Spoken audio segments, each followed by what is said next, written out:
gagner. ñu jàll ci focus bi.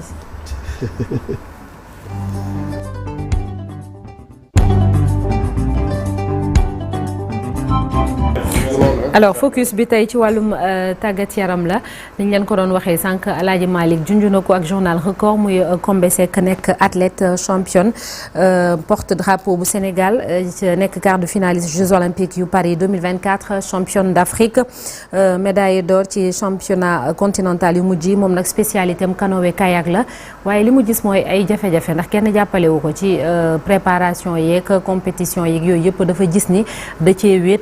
am na benn post bu mu def sax ci réseau social bii di LinkedIn muy wax naka lay def pour am xaalis lu ci mel ni jaay ay maillot ak yeneen article mu nekk loo xam ne da koy ñaawlu parce que am na yeneen discipline wala yeneen athlètes yoo xamante ni am nañu soutien institutionnel ay ñaxtoom da koo dénk Mamadou Ndiaye ñu seetaan ko ñu dellu si. voilà bonjour waa Infos Matin ñu ngi leen nuyu tey maa ngi fii ak ci plage bu Anse Bernal fekk fi Combé Seck nekk champion canoë kayak ñu xam ko lool ci Sénégal yóbbu équipe nationale bu mën nañu wax maillot wala drapeau Sénégal fu ne partout dans le monde tey nag ñu fas yéene séq ak moom waxtaan gannaaw ab message boo xamante ni jàllale na ko ci réseaux sociaux yi rawatina réseau social bi di LinkedIn mu def tolle wër àddina Combé maa ngi lay nuyu di la jaajëfal bu baax di rafetlu aussi ni ñu nangulee tey ñu fekk la fii ngay amele say séances d'entraînement. waaw maa ngi leen di fay di nuyu waa Sénégal. Ngor Wakaam Yoff waa Bargny doomi Lebu yëpp maa ngi leen di nuyu. yéen tamit di leen nuyu bu baax a baax si déplacement bi ngeen def. ñëw ba si club Anse Bernal di ma defar interview bi club bi nga xamante ne fii laay entraîné. tey li ma doon rek tey club bi moo ma ko def surtout sama coach Ousmane Fall ku yàgg a sonn na si man trop ma koy nuyu bu baax a baax. tey ñu gis bu yàggul dara nga publier benn message ci réseau social bi di LinkedIn di wax ni voilà da nga triste est-ce que dafa nekk benn sentiment boo xamante ni abandon la wala manque d'accompagnement. waa accompagnement bi moo xaw a des. parce que tey mënoo bëgg a ut sa quota olympique tey ngay toog fii nii suba da ngay entraîner ginnaaw suba doo entraîner gis nga géej gi ni mu yëngoo. doo si mën a entraîner boo si entraîner da ngay blessé wu. te bu doon tey maa ngi toog sama club di entraîner gunge la woon sax da ngay entraîner parce que temps yi moo bokkeewul daal. parce que fii boo toogee benn fan sax entraîner woo yow sa morom yi ñu ngi def 2 plus pour entraîner. kon yow boo toogee entraîner woo rek da ngay perte. am na solo baax na itamit nga rappeler ñu sa parcours ci Jeux olympiques championnat d'Afrique ak yeneen ci ay compétition xam ne bokk nga ci ba ci ay médailles. waaw tey boo gisee tey sama première Jeux olympiques Paris la 2024. sama première compétition mooy sama première expérience. dem Jeux olympiques rek yombul pour nga am quota olympique rek yombul. moo tax damay dellu di santaat yàlla bu baax a baax moom mi ma jàppale ba ma mën a qualifier Jeux olympiques. mu doonoon loo xamante ne lu neex la daal parce que tey sa première Jeux olympiques ñu def la porteur de drapeau c'est quelque chose. te bi may dem Jeux olympiques boo comité olympique daf ma jox bourse. may dem Paris pour man fa préparer woo sama Jeux olympiques. 3 mois laa def France dem uti ji sama quota olympique am ko fa. après si la continuer foofu presque 18 mois yëpp fa laa ko préparer. pour mën a dem ci Jeux olympiques yi. yàlla def na may sama def naa premier tour dem deuxième tour quart de finale laa toog. te yombul daal. Jeux olympiques ku nekk nga fay dajal. yàlla def ma perdre quart de finale. loolu nag gën ma yokk a jom. ma ñëw Sénégal sama bourse jeex si laa nekk Sénégal toog fi presque 1 mois et quelque. may entraîner di démarrer samay moyens ni bopp. konte Jeux olympiques bi daf ma gën a motiver. ma war a préparer championnat d'Afrique. Angola. fin novembre la sax le 30. ak le 29 laa joow. mais médaille d'or bi maa ngi ko amee le 30. médaille d'argent bi maa ngi ko am le 29. mooy championnat d'Afrique. waaw c'est la doon champion d'Afrique. canoë kayak. nga nekk champion d'Afrique canoë kayak dem Jeux olympiques jëm ci ñu éliminer le quart de finale. naka nga jàngatee bilan bu ni mel mais surtout est-ce que fii autorités yi dëgg wax nga ni bourse moo la yóbbu woon. ak waa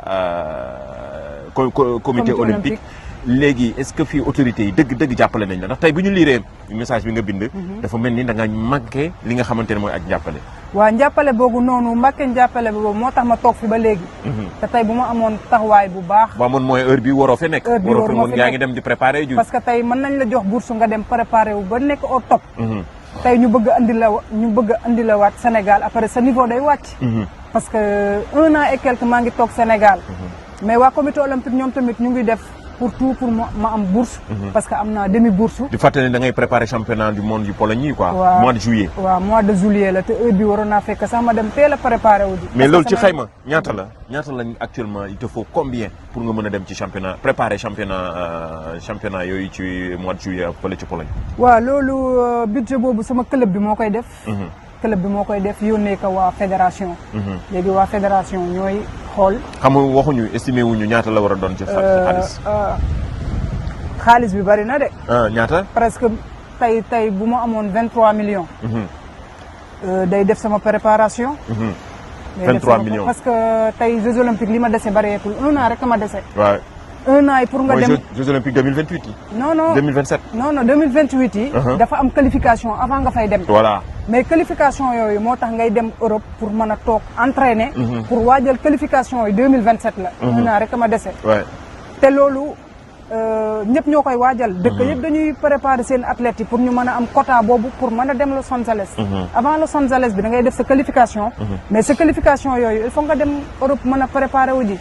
parce que tey mënoo toog Sénégal bëgg leen raw. en gros il te faut au minimum 23 millions de francs CFA pour nga mën a amal sa préparation normale. waaw tey boo xoolee tey gis nga France léegi lépp moo yokk. boo xoolee sa préparation sa logement da nga koy fay. lekk bi club bi xam nga loolu yombul. xam nga te waa comité olympique jox nañ ma demi bourse. demi bourse bi daane ko bariwul parce que ñoom ñu ngi déglu waa ministère. parce que nii nag ban message mën nañu wax ñoom laa doon xaar nga tudd comme ministère bi.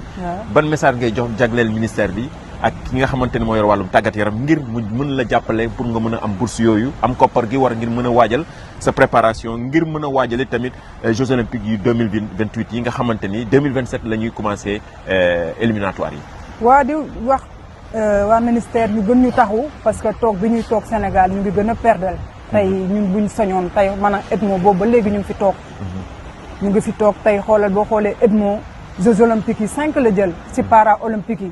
max moom tey ñoo yem lu ñuy dund. tey xoolal bi may dem jël championne d'Afrique bi seeni athlètes yëpp stage lañ jóge man dong maa fa jóge sama pays ñëw bëgg a yéegal drapeau bi moo tax ma ne tey médaille d'or bi dama koy indi Sénégal.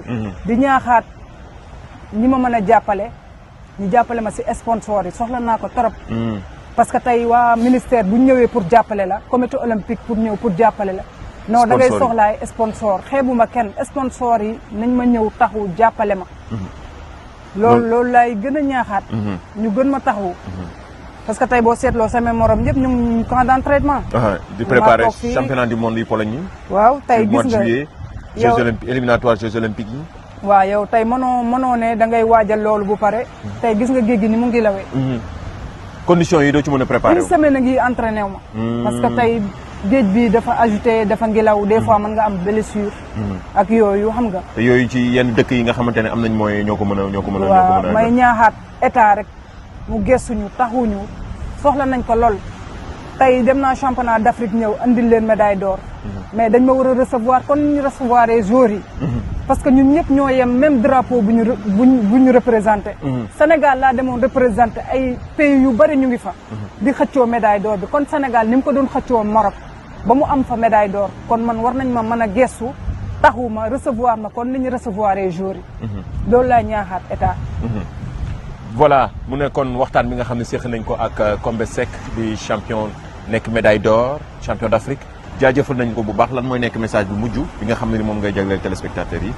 di gërëm waa Ngor waa Bargny bàyyiwuma kenn bu ma limee rek damay jum di nuyu sama famille bu baax a baax a baax. jaajëfal nañ la bu baax Combé Seck jaajëfal nañ leen yéen waa Infos Matin ne ñu ñëw ci yeneen i xibaar wala yeneen ci ay information yoo xam ne da leen soxal merci beaucoup ci kanam ñu ñëwaat.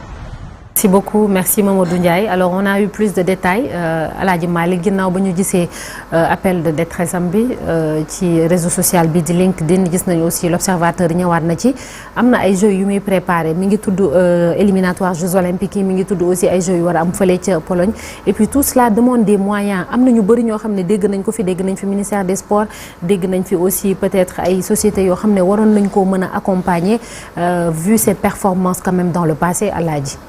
waaw xale la bu nga xam ne potentiel bi mu am. macha allah elle a des aptitudes et puis yàlla may na ko ci li nga xam ne moo di canoë kayak man dama ko doon couvrir bi may nekk sur le terrain. à Saint-Louis et un peu partout au Sénégal avec le président Hadi ma koy nuyu au passage. Kombe mi bokk na ci xale yi nga xam ne découvrir naa leen au bas âge mu nekk ku nga xam ne buñ ko jàppalee war na mën a sori et effectivement bi mu nekkee championne d'Afrique ñi ko suivre dëgg-dëgg surprendre leen parce que elle est très performante te bëgg na yëf yi jaral na ko lu nekk mu dem en France grâce au CNOS mu dem préparer wu fa donc ça veut dire que boo nekkee dans les conditions de performance de préparation donte yàggu fa 3 mois rek la fa def dem na ba quart de finale Jeux olympiques c'est pas rien c'est pas rien pour une athlète bu nga xam ne say moroom préparé wu nañu sur 2 ans ou plus yow nga ñëw ci ñetti weer nga dem ba quart de finale imagine buñ ko mayoon bourse 1 an mu préparé wu satisfaction bu mu mën a jural Sénégal jusqu'à présent on court encore derrière une médaille olympique et cette fille peut nous apporter quelque chose ñi ngi jëm ci JOJ ñi ngi jëm ci championnat d'Afrique ñi ngi jëm ci yeneen championnat du monde etc et là elle est là en tant que championne d'Afrique kenn jàppale wu ko c'est pas bien. Je pense que l'État du Sénégal par le truchement du ministère des Sports war nañ ko gestu parce que li mu wax ci xaalis wax dëgg yàlla loolu moom du xaalis sax quoi 23 millions pour une championne en herbe wax dëgg yàlla loolu c'est dans les cordes du ministère c'est dans les cordes de l'État du Sénégal en dehors de cela wax na léegi lu am solo muy le sponsoring je pense que xale bi tey di dem ay Jeux olympiques nga xam ne mooy vitrine bu gën a mag ci sport adduna bi mu dem fa nekk porte-drapeau bu Sénégal donc kooku tey nga sponsoriser ko visibilité bi nga ci am c'est inestimable et les entreprises sénégalaises bien que nekk nañ ci jafe-jafe mën nañ ko jàppale nga xam ne kii bi mu yor maanaam paquet bi dina nekk à l'effigie par exemple d'une entreprise li nga xam ne mooy équipement bu muy sol benn entreprise équipé ko même gaal gi nga xam ne moom lay jël canot bi mën nañ ko jël décorer ko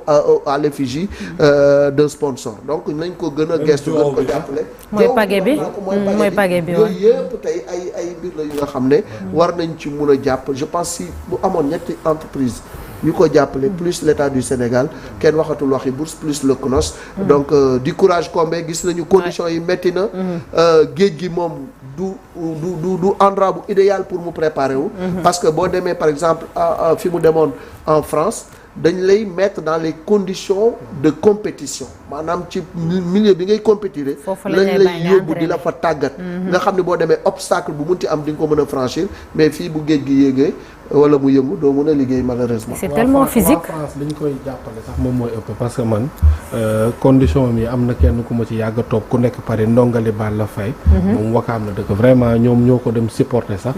bi mu demee Jeux olympiques yi chaque jour da ci dem wax chaque jour. yaakaar naa Ndiaye def na ci lu am solo loo xam ne. dina ubbi xelu gars yi daal vraiment. konos góorgóorlu na ci maanaam bourse actuellement demi bourse la am. te kii moom suñu bëggee médaille moom faaw ñu gën ko jàpp basket yaa ngi koy wax ni affaire bi du football bi rek na sport roi la mais nag basketteurs yi canoë kayak tennis handball ñëpp ci la ñu bokk faaw ñu leen di xool ministère bi peut-être budget bi tollul noonu mais nañu gis ne li muy def ci réew bëri na. la seule médaille olympique. athlétisme moon ko indil avec Amadou Diaba. merci beaucoup Alaaji. discipline yooyu nga xam ne faydaal luñ leen ñoom ñooñu mën a indil ay médailles mooy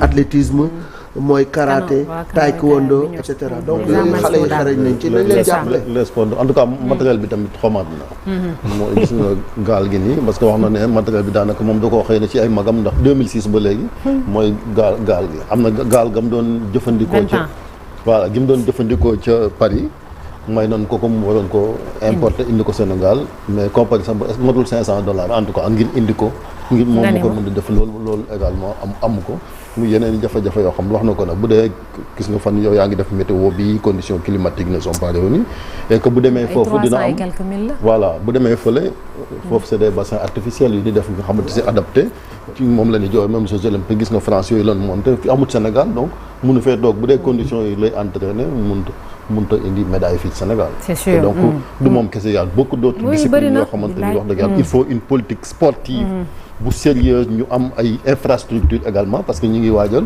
Jeux olympiques de la jeunesse et je pense que c'est l'occasion également d'investir sur ça et yéen ngi wax le privé c'est important mais ministère des sports dañ ko voter un budget bi c'est pas seulement comme ni ngeen ko waxee les disciplines yi gën a sew parce que voilà il faut surtout li ñu naan sax discrimination nga def ko pour yeneen disciplines yi su ko defee gone yi mën a indil Sénégal ay satisfaction Malick mi nga wax lamb jeng fi c'est le sport vient de chez nous Ligue gréco Sénégal waroon na cee mën a xëcc médaille olympique bu yàgg mais il faut c'est le maintenant et puis li mu wax 3 mois c'est petit pour préparer quand même une compétition olympique alors que réew yi nga xamante ñoom ñooy gën a gagné di gagné muy américains yi ñooy jiitu chinois yi topp ci britanniques yi Russie comme da leen waa Russie dañ leen génne ci affaire yi même France gis nga leen góorgóorlu nañ ba léegi dañuy am ay centaines de médailles loolu nag dañ leen dugal ci ay kii teel leen a tàggat maanaam pendant des années 4 ans la parce que olympique bu amee benn ñuy commencé préparer beneen kii ba moom moo tax nga am ci ay satisfaction mën a jox Lions yi 75 millions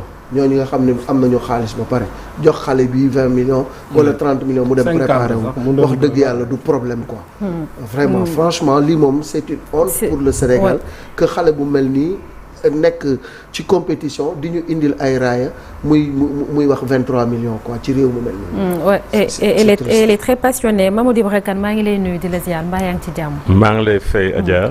di nuyu suma naataango yu ma toogal ay kàngamu presse sénégalaise. donc di rafetlu invitation.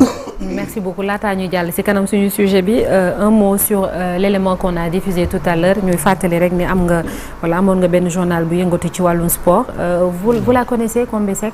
Oui, je la connais parce que quand même le mérite du quotidien Stade c'était de vulgariser tous les sports au Sénégal. C'est le premier quotidien sportif de l'histoire du Sénégal. Et ça nous a permis vraiment de dénicher beaucoup de jeunes, de talents. Malheureusement, comme l'a souligné tout à l'heure Chérif et Malick, c'est que nous n'avons pas de politique sportive. Quand on le dit, ce n'est pas pour critiquer le gouvernement, non. Pour dolli leen xel la rek. Voilà, pour dolli leen xel. lépp loo gis da nga ko war a conceptualiser nga defar benn stratégie. nga def ko par étape. pas que nga tëb rek mais bon tey dinaa joxe pour les supporters sénégalais au Maroc là. dinaa dimbali seen famille ñeenti saaku ceeb ak 200 000 francs yooyu déedéet. du noonu loolu yëpp sax dañ ko waroon xalaat pour que au niveau de l'État wala au niveau de la fédération mu am une cellule bu nga xam ne dinañ mën a préparer ces questions là donc politique sportive boobu vraiment dafa am solo benn c'est une niche pour l'emploi ok parce que boo xoolee suñu équipe de football yi suñu club de basket yi suñu club de handball yi suñu club athlétisme am na ñu bare si la ñuy suturlu ok donc c'est quand même quelque chose d'extraordinaire te ba pare daf leen di dévier